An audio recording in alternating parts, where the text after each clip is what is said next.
تابعین کے دور میں جھوٹ بھی عام ہو چکا تھا، اور پھر کئی ایسے لوگ بھی دین میں شامل ہو چکے ہوئے تھے جنہوں نے اوپر سے ہی کلمہ پڑھا ہوا تھا۔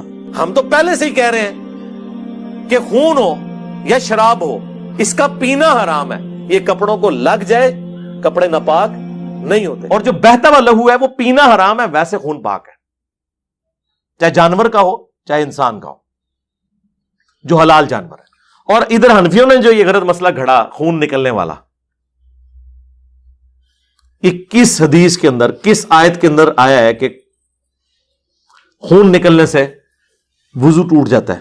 یہ صرف انہوں نے قیاس کیا ہے، اور وہ بھی غلط قیاس یہ انہوں نے کیا ہے کہ جتنی چیزیں ناپاک ہیں جب وہ جسم سے نکلیں گی تو وضو توڑ دیں گی۔ پیشاب ناپاک ہے وضو توڑ دے گا، مزی ناپاک ہے وضو توڑ دے گی، تھوک پاک ہے، بلغم پاک ہے، پسینہ پاک ہے، وضو نہیں توڑے گا۔ خون ناپاک ہے تو کہتے ہیں جب ناپاک ہے تو وضو توڑ دے گا۔ ایک کولو گال بنا لی، یہ مسئلہ ہی غلط ہے کہ خون ناپاک ہے۔ جی قرآن میں آیا جی خون، سرکار قرآن میں کہاں لکھا ہوا ہے؟ قرآن میں لکھا ہوا ہے کہ بہتا ہوا لہو پینا حرام ہے، ناپاک تو نہیں لکھا ہوا، اور پینا بھی صرف بہتا ہوا لہو ہے۔ جی یہ مرزا صاحب لکھا ہوا کہاں ہے؟ قرآن مجید کی وہ آیت بسم اللہ پڑھ کے پڑھیں جس میں یہ لکھا ہوا ہے کہ خون جو ہے یہ اگر کپڑوں پہ لگ جائے تو پھر کپڑے ناپاک نہیں ہوتے، یعنی پینے کے اعتبار سے جس طرح آپ کہہ رہے ہیں یہ نجس ہے لیکن ویسے خون پاک ہے۔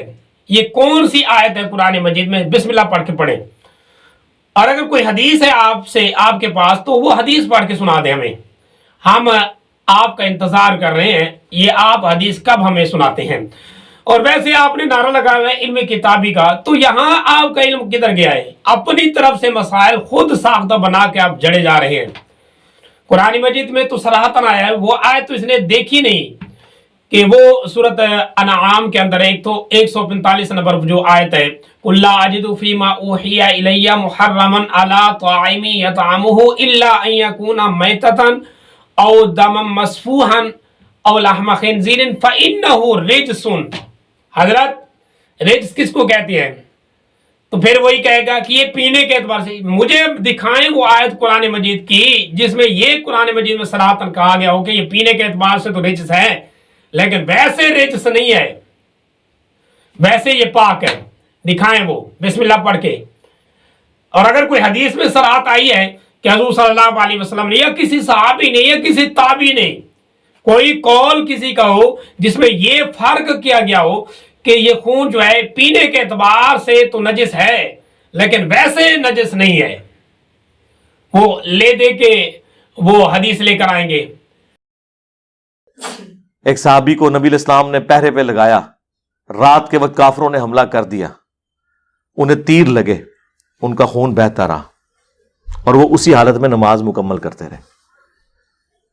سلام پھیرنے کے بعد انہوں نے باقیوں کو اٹھایا تو انہوں نے کہا اتنی اپنی تم نے حالت کر لی ہے کہ پورا جسم لہو لہان ہے، تم نماز توڑ دیتے، ظاہر نماز توڑی جا سکتی تھی۔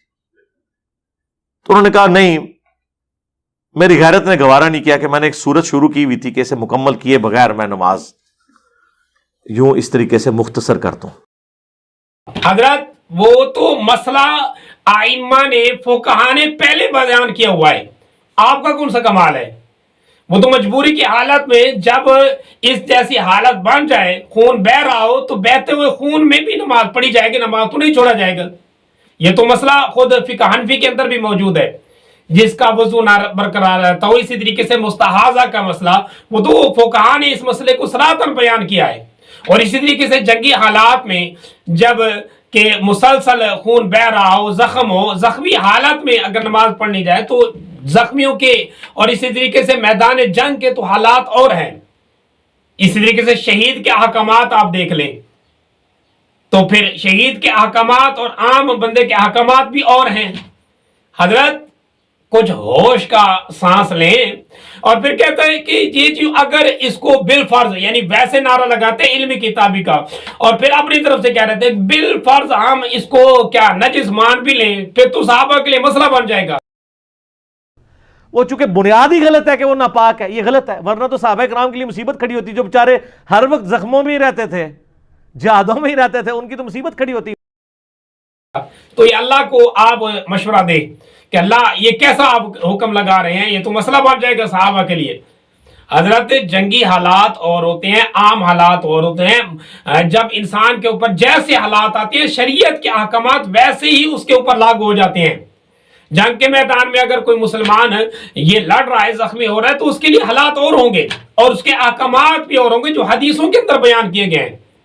یہ جو احادیث آپ نے پڑھی ہیں حضرت، یہ حدیثیں جنگ کے متعلق ہیں، اور امن کے متعلق جو حدیثیں وہ میں ابھی پڑھ کے آپ کو سناتا ہوں، وہ حدیثیں آپ نے دیکھی نہیں ہے اور پڑھی بھی نہیں۔ اور پھر کہتا ہے کہ یہ جی صحیح بخاری کے اندر ایک بخاری نے، امام بخاری نے باب باندھا ہے اس بارے میں کہ خون نجس ہے۔ امام بخاری نے صحیح بخاری میں باقاعدہ باب باندھا ہے کہ خون پاک ہے۔ کہاں باب ہے؟ اٹھائے کتاب پوری بخاری، دکھائے مجھے کہ کہاں امام بخاری نے بات باندھا ہے کہ خون جو ہے یہ نجس نہیں ہے بلکہ پاک ہے، کہاں یہ بات؟ بلکہ امام بخاری تو یہ باب تو باندھا ہے جو اس نے آگے لگائی ہے نا ایک تصویر حدیث کی، وہ اس کے اندر بھی یہ لفظ نہیں آتے۔ امام بخاری نے تو یہ بات باندھا ہے کہ اگر خون کپڑے کو لگ جائے تو اس کو دھویا جائے گا۔ اس کے ضمن میں امام بخاری وہ مشہور ایک روایت لے کر آئے ہیں، وہ حضرت اسما بنت ابو بکر وہ حدیث لے کر آئے ہیں، جیسے کہ وہ انصاری ایک صحابیہ کے متعلق حضور صلی اللہ علیہ وسلم سے پوچھتی ہیں کہ وہ انصاری صحابہ آئی اور انہوں نے آ کر حضور صلی اللہ علیہ وسلم سے پوچھا کہ اگر ہمارا جو حیض کا خون ہے یہ کپڑوں کو لگ جائے تو پھر کیا کریں؟ ہم بعد میں جب پاک ہو جائیں انہی کپڑوں کے ساتھ نماز پڑھ لیں؟ آپ صلی اللہ علیہ وسلم نے کہا نہیں، بلکہ ان کپڑوں کو دھویا جائے گا، کھرچے مسلے اور ان کے جو داغ دھبے ہیں جہاں تک ممکن ہو سکے ان کو مٹائیں، پھر دھوئیں، پھر اس کے بعد اس کو پائیں، اس کے بعد جو ہے نا اس کے اندر نماز ہو جائے گی۔ ورنہ اگر خون پاک ہوتا تو حضور صلی اللہ علیہ وسلم کہتے جب پاک ہو گئے ٹھیک ہے اب ان کے اندر نماز جائز ہے۔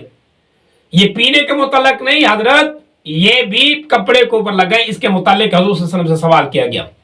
اور اسی طریقے سے اس کے ضمن میں وہ حضرت زینب کی حدیث، حضرت ام قیس کی حدیث بھی مشہور ہے اسی باب کے اندر، یعنی کہ اسی مسائل کے اندر، یہ حیض والے جو مسائل ہیں ان میں یہ حدیثیں بھی موجود ہیں۔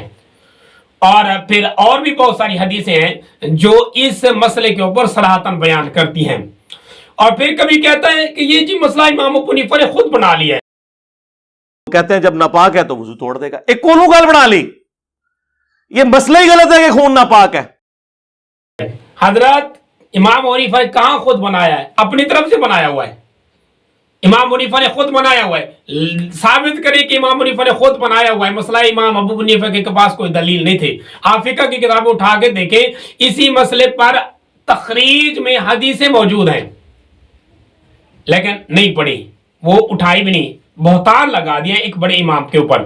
پھر آج یہاں تک مسئلہ حدیث کے اندر آتے ہیں، میں آپ کو بتاتا ہوں ایک حدیث آپ نے سنی ہوگی، بلکہ یہ حدیث مصنف ابن شیبہ میں بھی ہے اور اسی طریقے سے مصنف عبد الرزاق میں بھی ہے اور اسی طریقے سے موطا امام مالک میں بھی ہے، حضرت عبداللہ بن عمر رضی اللہ تعالیٰ عنہ کے بارے میں۔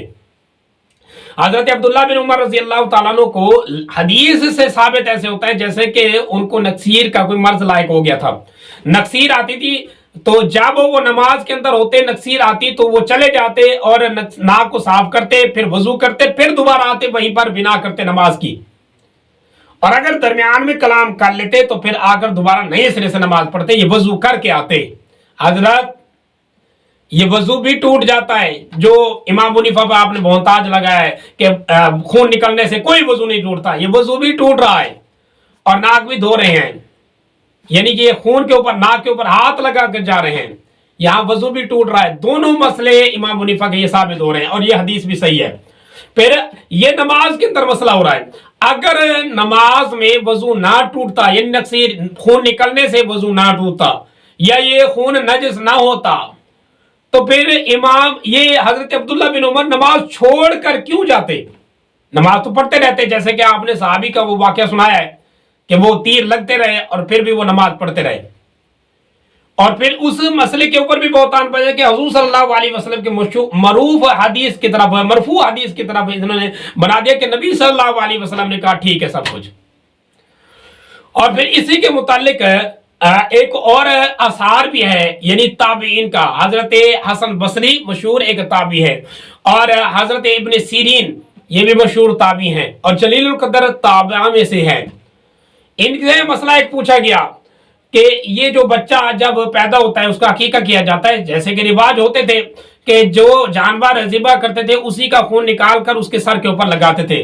تو حضرت حسن بصری حضرت ابن سیرین دونوں نے روکا کہ نہیں, یہ خون آپ نے سر کے اوپر نہیں لگانا. کیوں؟ فَإِنَّهُ رِجْسٌ, یہ خون ناپاک ہوتا ہے. حضرت ذرا ہوش کا سانس لیں, یہ امام حنیفہ کا اپنا مسئلہ نہیں ہے, بلکہ امام حنیفہ نے ان تابعین سے اور ان صحابہ سے یہ مسئلہ لیا ہے. آپ تو 1500 سال کے بعد بیٹھے ہیں, اور اگر یہ خون نجس نہ ہوتا تو کیوں کہتے ہیں رجس؟ رجس کے لفظ کیوں کہتے ہیں؟ وہی قرآن مجید کی جو صریح آیت ہے اس سے یہ مسئلہ لیا گیا ہے. اور پھر اسی طریقے سے حضرت علی رضی اللہ تعالیٰ عنہ سے بھی ایک مسئلہ ثابت ہے.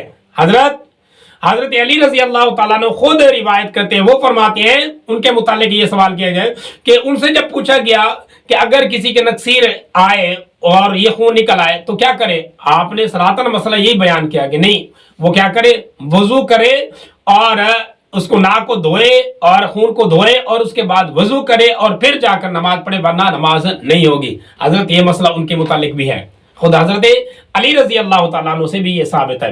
اور اسی طریقے سے حضور صلی اللہ علیہ وسلم سے بھی ایک روایت ملتی ہے, کئی ساری روایت ملتی ہے لیکن ضعف کے درجے میں ایک روایت ابن ماجہ میں بھی ملتی ہے کہ حضور صلی اللہ علیہ وسلم سے یہی مسئلہ پوچھا گیا, آپ نے بھی عینی اسی طریقے سے بتایا. نکسیر کے متعلق مسئلہ پوچھا گیا تو آپ نے بھی یہی مسئلہ اسی طریقے سے بتایا جیسے کہ یہ تابعین اور صحابہ یہ حضور صلی اللہ علیہ وسلم کی روایتیں بیان کر رہے ہیں. اگرچہ یہ ابن ماجہ والی روایت جو ہے یہ کسی درجے میں ضعیف و کمزور ہے, لیکن ان صحابہ کے عمل کو اگر ساتھ ملا جائے, اثارات کو جو آثار ہیں ان کو ساتھ ملا لیا جائے تو پھر یہ حدیث قابل عمل ہوگی. حضرت کچھ ہوش کا سانس لیں.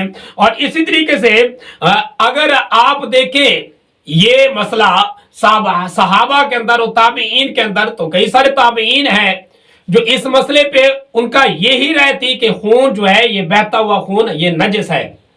ابراہیم نخعی, حضرت حسن بصری, حضرت ابن سیرین اور حضرت شعبی, ٹھیک ہے, یہ جتنے بھی تابعین جلیل القدر ان کا یہی مسلک تھا. انہوں نے صحابہ سے یہ مسئلہ اسی طریقے سے لیا تھا کہ یہ دم مسفوح یعنی بہتا ہوا جو خون ہے یہ رجس ہوتا ہے, نجس ہوتا ہے, یہ ناپاک ہوتا ہے. اگر کپڑے کو لگ جائے تو کپڑے کو دھویا جائے گا, بغیر دھوئے کے کپڑے نماز اس کپڑے کے اندر نہیں ہوگی.